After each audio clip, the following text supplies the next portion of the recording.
Ассалаумағалейкум, құрметті көрермендер. Бүгін біз ұлттық мәзіріміздегі қымыз қуырдақ атты тағамымызды дайындаймыз. Оларға керекті азық-түліктеріміздің барлығы дайын. Олай болатын болса, бізге керекті ең бастысы жылқының кесінді еті, одан кейін ысталған қазы, картоп, пияз, көкөністер. Ең басты ингредиент бізде бұл ең жұмсақ қымыз. Қатты ашты қымыз алудың қажеті жоқ. Бізге бір күндік жұмсақ қымыз жарайды. Ең алдымен етті өңдеуден бастаймыз. Бізде жылқының сүбе еті, яғни кесінді бөлігінен алынған ең жұмсақ, ең дәмді еті. Ең алдымен шандырларын тазалап аламыз. Негізі бұл тағам ұлттық тағам болып есептеліп, байырда ата-бабаларымыз бұны батырларға жорыққа шығар кезінде ер жігіттерге дайындап берген. Өйткені жылқының етінің бойында ешқандай холестерин, яғни зиянды холестерин болмайды. Біріншіден, екіншіден қымызға бұқтырылғаннан кейін ол иммунитетті күшейтеді және адам бойына өте ауқымды күш қуат береді екен. Сол себепті батырларымыз күшті болсын, мықты болсын деп осындай тағам әзірлеп берген тұғым. Етті таңдау кезінде де жас малдың етін таңдаған дұрыс. Өйткені жас малдың етінде, яғни артық шандырлар немесе басқа да бөгде заттар аз болады. Екіншіден жұмсақ әрі дәмді келеді.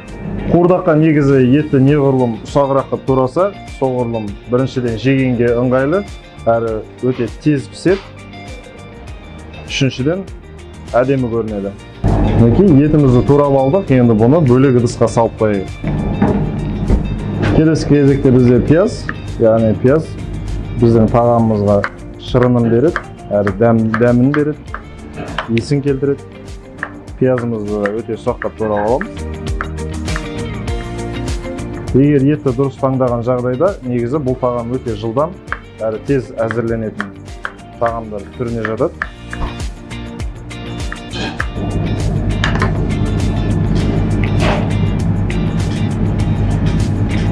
Ең басты екі ингредиент бізде дайын.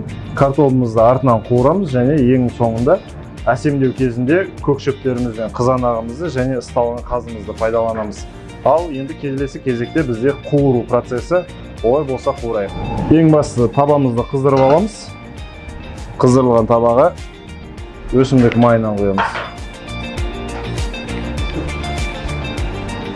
Майымыз қызған кезде етімізді қуырып аламыз.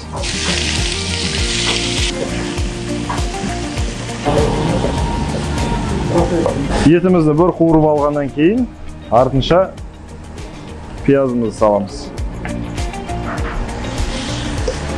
Пиязымызды бір қуырып, кейіннен пиязымыздың шырыны шыққанша астын басып, бұқтырып қоямыз.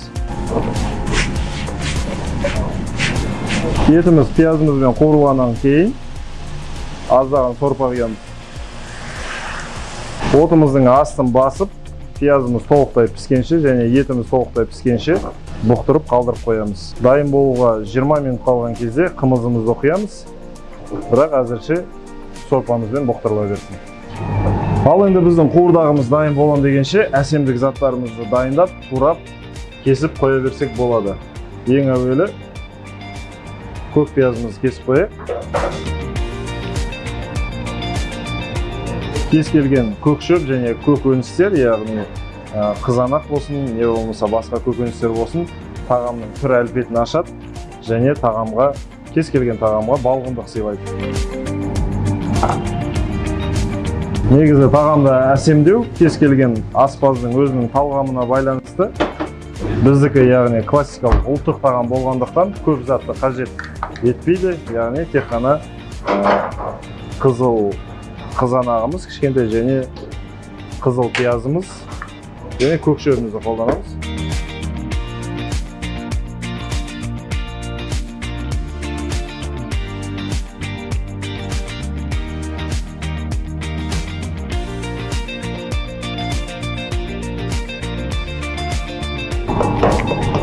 Құрметті көрермендер, біздің етіміз бұқтырылды, яғни дайын болуға жақын қалды. Енді бізде қымызды құйып, тағы да бірер минут бұқтырғанымыз дұрыс.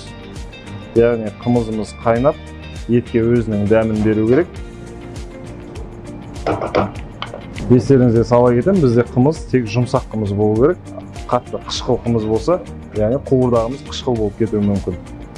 Бізде мынау қымызымыз тартылып, сорпаға айланғанша бірге бұқтырамыз.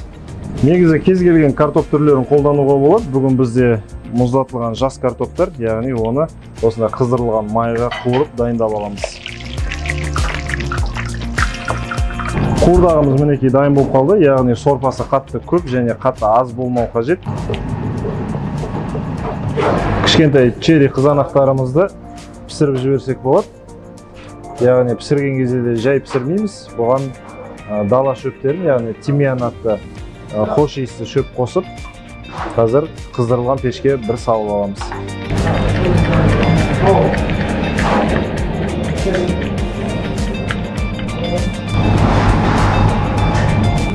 Және кішкене зәйтүн майын құямыз.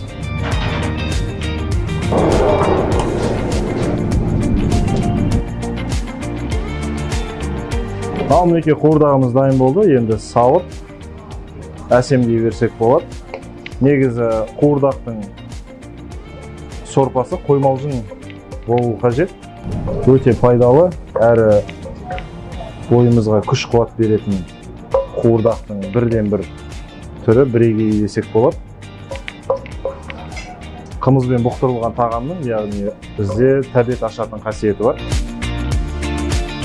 Жас картоптарымызды қызартып, жақсылап қуырып алдық, яғни жанына бөлек салсақ та болады. Бірге бұқтырсақ та болады, бөлек салсақ та болады. Яғни бұл аспаздың талғамына қарай мен мысалға қазір бөлек салып жатырмын.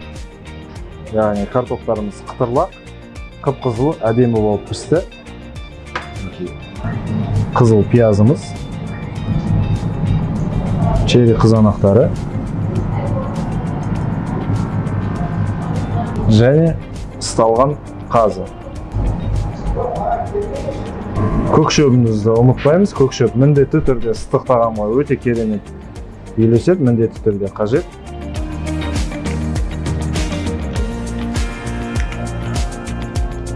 Небәрі жарты сағатта дайын болатын біздің қымыздан бұқтырылған қуырдағымыз дайын.